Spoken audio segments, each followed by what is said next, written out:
Chapter खत्म हो रहा है तो भेज देता हूं। अब देखो लास्ट क्लास में तो क्या किया था आपने भैया, ये पढ़ा था कि एक्सटर्नल कमर्शियल बोरोइंग क्या है। लेने के दो तरीके पढ़ा डाला था, फॉरेन करेंसी में उठा लो बाद में कन्वर्ट करा देना, या इंडियन रुपी में ले लो। किस किस फॉर्म में हो सकता है, फॉरेन करेंसी में लेना है एफसीसीबी इशू करो, एफसीईबी इशू करो, लोन ले लो। इंडियन रुपी में लेना है तो डिबेंचर बेचो, बॉन्ड बेचो, प्रेफरेंस शेयर बेचो, बैंक लोन लो। बोरोवर कौन होते हैं बताया था, लेंडर कौन होते हैं बताया। मैच्योरिटी पीरियड एवरेज 3 साल का, लेकिन ये वेरी करता है, 1 साल, 5 साल, 10 साल, 7 साल, 10 साल। ध्यान आया क्या, ये सब पढ़े कल? yes, कहा yes, पैसे का इस्तेमाल नहीं हो सकता, ये पढ़े थे, समझ आ गया था। yes sir, अब सवाल उठता है कि एक्सचेंज रेट क्या होगा। एक्सचेंज रेट का मतलब सिखा दे रहा हूं आप लोग को ताकि पता रहे। सपोज करो एक इंडियन एंटिटी है दीपाली लिमिटेड। अब इसने क्या किया, यूएस बेस्ड एक बैंक से लोन लिया। अब ये जो लोन है इसे इन डॉलर्स मिला है, किसमें मिला है, डॉलर्स। तो अब ये जब पैसा इंडिया आएगा तो इसको कन्वर्ट करना है कि नहीं करना है, करना, किसमें कन्वर्ट करना है इसको अपने को, Indian rupees. Indian rupee. Rate of exchange क्या होगा। तो इस पर यह बोला जाता है कि जब आप अपने फॉरेन करेंसी ईसीबी को, मतलब कमर्शियल बोरोइंग को, इंडियन रुपी में कन्वर्ट करते हैं तो उस दिन का जो प्रिवेलिंग रेट होता है, जिस दिन ये पैसा आया उस रेट पर आप करेंसी को चेंज करवा सकते हो। जैसे लोन का पैसा इंडिया में 6 अप्रैल 2021 को आया है, तो इस दिन जो एक्सचेंज रेट चल रहा है उस रेट पर आप क्या करा सकते हो बेटा, इस करेंसी को एक्सचेंज करा सकते हो। आप बता दीजिए, कोई दिक्कत? No sir. अच्छे समझ आया कि आधा अधूरा समझ आया? अच्छे से। नेक्स्ट इसके बाद आता है बेटा हेजिंग प्रोविजन। कौन सा प्रोविजन? hedging। आपको मैं हेजिंग का मतलब बता दे रहा हूं ताकि आपको ये बात समझ रहा है। हेज का मतलब होता है protection from risk exposure. Risk से बचने के प्रोटेक्शन को हम बोलते हैं हेज। क्या बोलते हैं? हेज। हेज। जैसे एग्जांपल आपको मैं देता हूं, जब कोई कंपनी जो होती है वो पब्लिक से डिपॉजिट एक्सेप्ट करती है, क्या करती है? डिपॉजिट। एक्सेप्ट। डिपॉजिट सब लोग समझते हो कि नहीं समझते हो? एक लमसम अमाउंट जो कंपनी में से, एक बात है। Yes sir, yes sir. Deposit का इंश्योरेंस करवा देते हैं ताकि कल को अगर कंपनी डूबी भी तो पब्लिक का डिपॉजिट ना डूबे। इसे हेज करना कहते हैं। क्या करना कहते हैं? हेज। सिमिलरली जब आपकी कंपनी किसी फॉरेन सोर्स से लोन लेती है तो हम इसे टर्म देते हैं क्या? ईसीबी। External commercial borrowing. तो नियम ये बोलता है कि आप एक्सटर्नल बोरोइंग करोगे तो इस बोरोइंग का एक अमाउंट जो है पोर्शन आप हेज कर दो। हेज कर दो मतलब प्रोटेक्टेड रखो, मतलब सामने वाला कभी भी मांगे तो आप पे करने को तैयार रहना। तो समझ आया? Yes sir. तो जैसे मैंने फॉरेन से 1000 करोड़ रुपए दिया है तो पहले दिन वो एक अग्रीमेंट साइन करवा देंगे कि 700 करोड़ के फंड का हमेशा से जुगाड़ रखो ताकि कभी भी नुकसान हो आप हमको इतना तो कम से कम क्या कर सको, पे कर सको। करना बोल इतना क्लियर है? Yes sir. अब पढ़ा दे रहा हूं, अच्छे से पढ़ लो इसको। द एंटिटीज रेजिंग ईसीबी, मैं इसको जूम कर रहा हूं आपके लिए। Entities raising ECB are required to follow the guideline for hedge issued. ठीक है? If any by the concerned sectoral or prudential regulator in respect of foreign currency exposure. Exposure माने रिस्क होता है, ठीक है?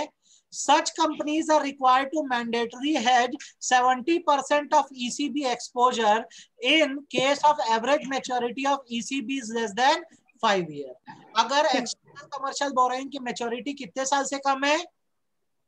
5 साल से। हेजिंग करनी पड़ेगी 70%. 70%. डेजिग्नेटेड एडी, एडी मतलब होता है ऑथराइज्ड डीलर। ऑथराइज्ड डीलर वो होता है जो मनी चेंज करता है। Category 1 bank shall verify that 70% hedging requirement compiled with during the currency of the ECB and report the position to RBI in form ECB2। Authorised dealer bank ये check करेगा कि जब लोन का पैसा आया है तो हमारे पास खुद का कितना परसेंट इंतजाम है, 70% इंतजाम को बता देगा वो आरबीआई को। कौन सा फॉर्म भर के? ECB2। कितना क्लैरिटी है ये बताओ? Yes sir. हेजिंग अच्छे समझ आ गया? इसके ऑपरेशनल Yes sir। सिर्फ हेजिंग का प्रोविजन पता होना चाहिए। क्लियर है ना बेटा एकदम provision? Yes sir. Yes sir। उसके बाद अगला सवाल ये उठता है कि जैसे आपने फॉरेन करेंसी में लोन लिया तो आप इसे कन्वर्ट करा सकते हैं कि नहीं करा सकते? करवा सकते। फॉरेन करवा करेंसी सकते। तो किस में कन्वर्ट करा सकते हो? तो दोनों ऑप्शन है, कोई और दूसरी फॉरेन करेंसी में भी करवा सकते हो या फिर इंडियन रुपी में भी करवा सकते हो। इंडिया। पहले बोलो ये बात कितनी समझ है? जैसे मुझे लोन मिला है डॉलर में, तो इस लोन को या तो मैं एक दूसरी करेंसी जैसे येन में भी कन्वर्ट करा सकता हूँ या इंडियन करेंसी रुपए में भी कन्वर्ट करा सकता हूँ। ईमानदारी से बोलो ये बात समझ आई कि नहीं आई? Yes sir. However, एक बात याद रखना है यहाँ पर जो बहुत जरूरी है वो ये है कि आप फॉरेन करेंसी को दूसरी फॉरेन करेंसी या रुपी में तो कन्वर्ट करा सकते हो, लेकिन एक बार यदि आपने इंडियन रुपी में कन्वर्ट करा दिया तो फिर इससे आप दोबारा जो है फॉरेन करेंसी में कन्वर्जन नहीं करा सकते।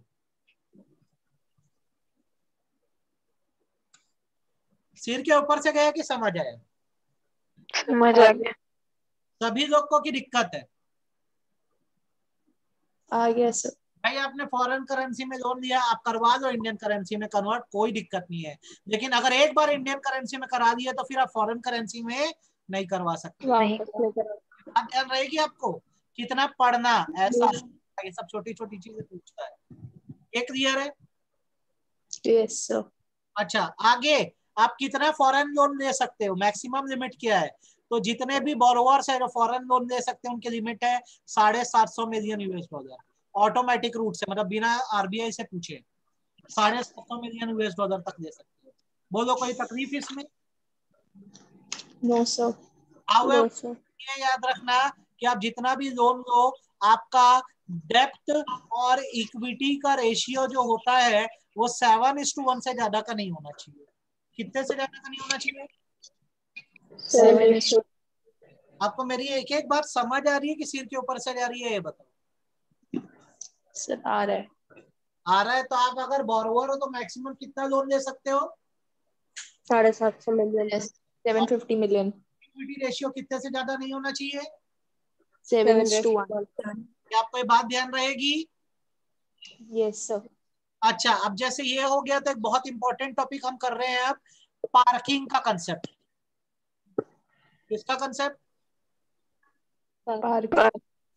इसका मतलब है ईसीबी से आए पैसे को, पैसा माने रुपए है ना, पैसे को कहाँ रखें?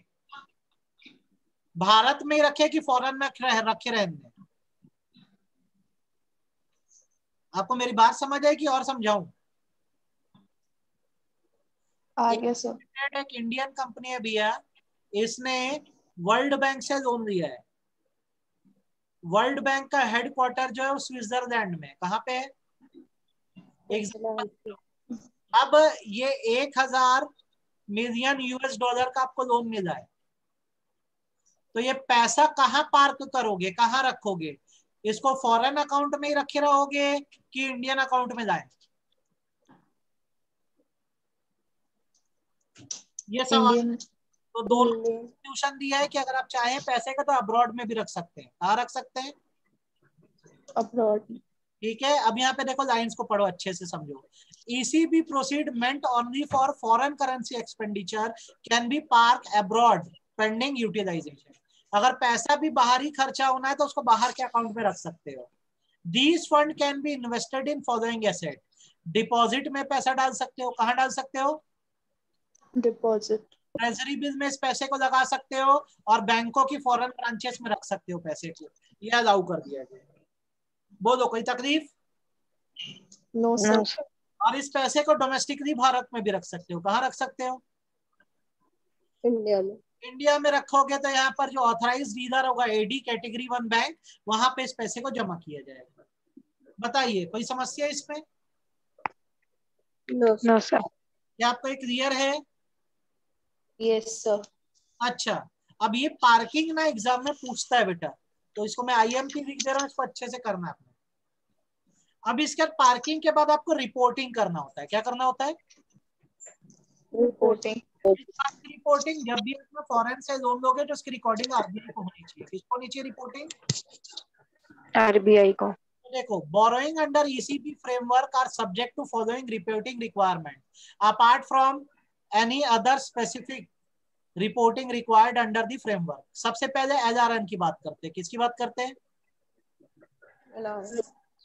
LRN मतलब लोन रजिस्ट्रेशन नंबर होता है। कभी भी ये माना जाता है कि आपने एक्सटर्नल कमर्शियल बोरोइंग करना है तो पहले आपको रिजर्व बैंक से लोन रजिस्ट्रेशन नंबर देना होगा। क्या देना होगा?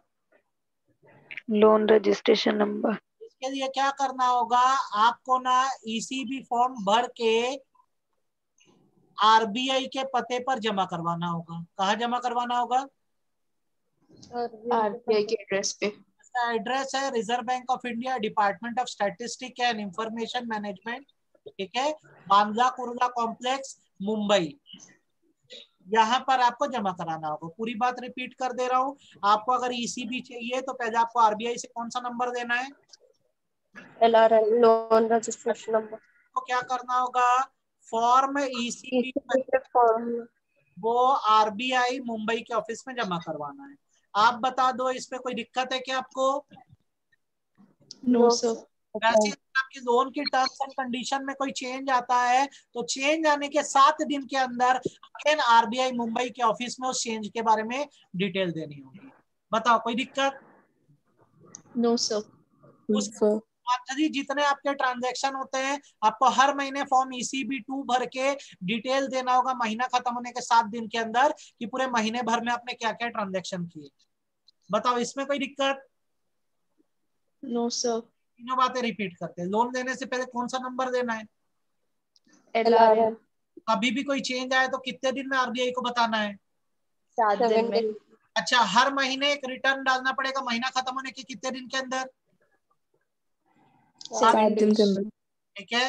वैसे अगर लेट सबमिशन कर रहे हो तो फॉर्म ECB 2 का रिटर्न तो जाएगा, साथ साथ पेनल्टी भी लगेगी, लेट फीस भी जाएगी। बताओ कोई दिक्कत? No no sir. सर। अच्छे से क्लियर है कि आधा अधूरा क्लियर है? अच्छे से। कोई डाउट नहीं है इसमें? No sir. अच्छा, अब इसका अगला सवाल यह आता है, क्या अपनी आप एक्सटर्नल कमर्शियल बोरोइंग मतलब लोन को इक्विटी में मतलब ओनरशिप में कन्वर्ट कर सकते हो कि नहीं कर सकते? जैसे मान लो मैंने फॉरेनर को फॉरेन करेंसी कन्वर्टिबल बॉन्ड बेचा, अब इस बॉन्ड को हमें अपनी कंपनी के इक्विटी शेयर में कन्वर्ट करना है, तो ये हो सकता है कि नहीं हो सकता? हो सकता है। कुछ शर्तें हैं। सबसे पहला, आपकी कंपनी ऐसी होनी चाहिए जिसमें FDI अलाउड है। क्या अलाउड है? FDI। जब इक्विटी शेयर में कन्वर्ट होगा लोन तो एक तरह का ये क्या कहलाने लगेगा? इन्वेस्टमेंट। क्या कहलाने लगेगा? इन्वेस्टमेंट। आपकी भाई कंपनी ऐसी होना चाहिए जिसमें फॉरेन डायरेक्ट इन्वेस्टमेंट अलाउड हो, तभी आप अपने जो क्रेडिटर्स हैं फॉरेन के उनको किस में कन्वर्ट कर सकते हो? इक्विटी शेयर होल्डर में। बताइए कोई दिक्कत? क्लियर है? हाँ या ना? Yes sir. दूसरा, हमें लेंडर से कंसेंट लेनी पड़ेगी। लेंडर मतलब जिसने लोन दिया है हमको, उससे कंसेंट लेनी पड़ेगी कि भैया आपका जो लोन है या जो बॉन्ड है हम उसको अपनी कंपनी के किस में कन्वर्ट करने वाले हैं? Equity share. ईमानदारी से बताओ कोई दिक्कत? No sir. प्राइसिंग गाइडलाइन का बराबर ध्यान रखेंगे, जितने का लोन है उस हिसाब से शेयर प्रोवाइड किए जाएंगे। कोई दिक्कत है क्या? No sir. उसके बाद जब कन्वर्जन हो जाएगा तो इसकी जानकारी जो है आपको फॉर्म FCGPR, कौन सा फॉर्म? FCGPR। GPR भर के RBI को बताना पड़ेगा। किसको बताना पड़ेगा? RBI। अब यहां पर देखो क्या लिखा हुआ है, DSIM, डिपार्टमेंट ऑफ स्टैटिस्टिक्स। क्या? Department of statistics. Information management, ये RBI का ही डिपार्टमेंट होता है। यहाँ पर आपको रिपोर्टिंग करनी होगी। कोई दिक्कत? तो जब पार्शियल कन्वर्जन करोगे तो भी, फुल कन्वर्जन करोगे तो भी आपको ये बताना होगा। आप बताओ इसमें कोई दिक्कत है क्या? No sir. आपको हुआ कि नहीं हुआ? आपको क्लियर हुआ कि नहीं हुआ ये बताओ। यस हो सर। गया सर। शर्तें समझ आई? Yes sir. Yes sir. कोई डाउट नहीं है? No sir. 4 शर्तें केवल पढ़नी रहेगी अपने। ठीक है, अब जैसे ये हो गया तो सिक्योरिटी वाला मत पढ़ना। ठीक है, आप आना सीधे ECB फैसिलिटी फॉर स्टार्टअप्स पे। ECB फैसिलिटी फॉर स्टार्टअप पे आना और ECB facility for oil marketing company पर आना। इंडिया की जो भी तेल कंपनी है, जैसे भारत पेट्रोलियम हो गई, इंडियन ऑयल हो गई, इनका इस बेटा 1 मिनट में मैं आ रहा हूँ ना, 1 मिनट आ रहा हूँ बस, इसको आप देखो। Yes sir.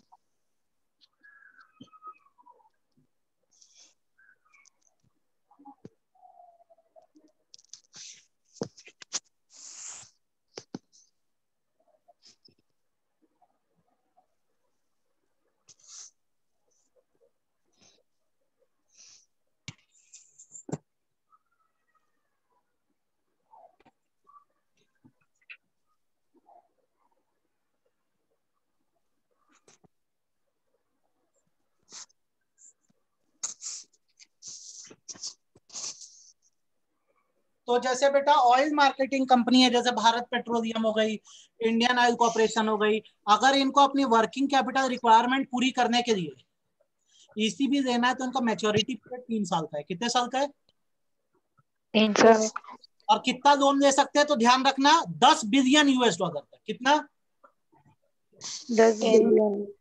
समझ रहे हो 10 बिलियन कितना होता है? कितना होता है 10 बिलियन? 100 करोड़। बताओ। चलो आगे बढ़ेंगे। ऑयल मार्केटिंग कंपनी का समझ आ गया कंसेप्ट? Yes sir. 3 साल का पीरियड, कितना लोन ले सकते हैं? 10 बिलियन। स्टार्टअप्स कितना दे सकती हैं? तो स्टार्टअप्स को भी एक्सटर्नल कमर्शियल बोरोइंग देना अलाउ किया गया है। ठीक है, एलिजिबिलिटी क्या है? जिसको गवर्नमेंट ने, सेंट्रल गवर्नमेंट ने स्टार्टअप रिकॉग्नाइज कर दिया है। कौन सी होती है बेटा स्टार्टअप्स, बताओ तो। स्टार्टअप सर वो जिसको बने भी 10 साल नहीं हुए, जिसका टर्नओवर 100 करोड़ से कम है। बस, तो अगर उनको रिकॉग्नाइज कर दिया गया है तो वो ECB दे सकते हैं। अगर ये कभी भी कमर्शियल बोरोइंग करेंगे तो उनका मिनिमम एवरेज मैच्योरिटी पीरियड कितना होगा? 3 साल। 3 साल। इनको कौन लोन दे सकेगा? जो FATF कंप्लायंट कंट्रीज है वही दे सकेगी। समझाना पड़ेगा कि समझ गए हो? समझ। Yes sir. इस फॉर्म में दे सकते हैं, डायरेक्ट लोन दे सकते हैं, या तो प्रेफरेंस शेयर इशू कर सकते हैं। क्या इशू कर सकते हैं? प्रेफरेंस। इस फॉर्म में लोन दे सकते हैं, फॉरेन करेंसी में भी दे सकते हैं, इंडियन रुपी में भी दे सकते हैं। कोई दिक्कत? No sir. कितना दे सकते हैं? $3 मिलियन तक। कितना? 3 मिलियन। एंड यूज कहाँ इस्तेमाल करेंगे? अपने बिजनेस में इस्तेमाल करेंगे। कोई दिक्कत? No sir. चाहे तो इसको बाद में इक्विटी में कन्वर्ट कर सकते हैं, subject to term and condition. कोई दिक्कत? No sir. इनको भी हेजिंग करनी पड़ेगी। कोई दिक्कत? No sir. इतने पॉइंट पढ़ते हैं बेटा स्टार्टअप्स में। एक बार देख लो, शांत मन से, डाउट हो तो बताओ। ऑयल मार्केटिंग कंपनी का समझ आ गया था? Yes sir. स्टार्टअप का समझ आया कि नहीं आया? Yes sir. बेटा चैप्टर अमेंड हुआ है तो समझ लो एग्जाम में पक्का आने वाला है इससे, उसको एकदम अच्छे से पढ़ के जाना। कर दोगे? Yes sir. ये क्लियर है, इसमें कोई दिक्कत नहीं है, मैं मान के चलता हूँ। ये अपने को नहीं करना है, सब कचरा है। चैप्टर यहाँ पर क्या हो गया, खत्म। खत्म हो गया। ये था आपका चैप्टर। अब मैं आपको कल की और आज की भेज देता हूँ रिकॉर्डिंग, ससम्मान इसको देखना और चैप्टर को पढ़ डालना। दीपादी तुम लोग की बुक में नहीं दिया चैप्टर की, बदल दिया था? सर पूरा चेंज है। पूरा चेंज है। अब पूर्वा की बुक में Yes. चेंज होगा। सर हाँ हमारे सर बुक में चेंज है। ये बदल देना बेटा, ये ना अपडेट है इसकी, ठीक है, समझ गए हो? Yes, जी sir. सर। कल की क्लास में ना इसी टाइम मिलेंगे हम लोग कल भी। कल ना तुम लोग को मैं कंज्यूमर प्रोटेक्शन एक्ट पढ़ाना शुरू कर रहा हूँ। क्या शुरू कर रहा हूँ? Consumer protection. प्रोटेक्शन एक्ट 2019 पढ़ रहे हैं अपन, ठीक है? Yes, sir. यस। कल करेंगे, इतना करो काफी आपके पास, ठीक है?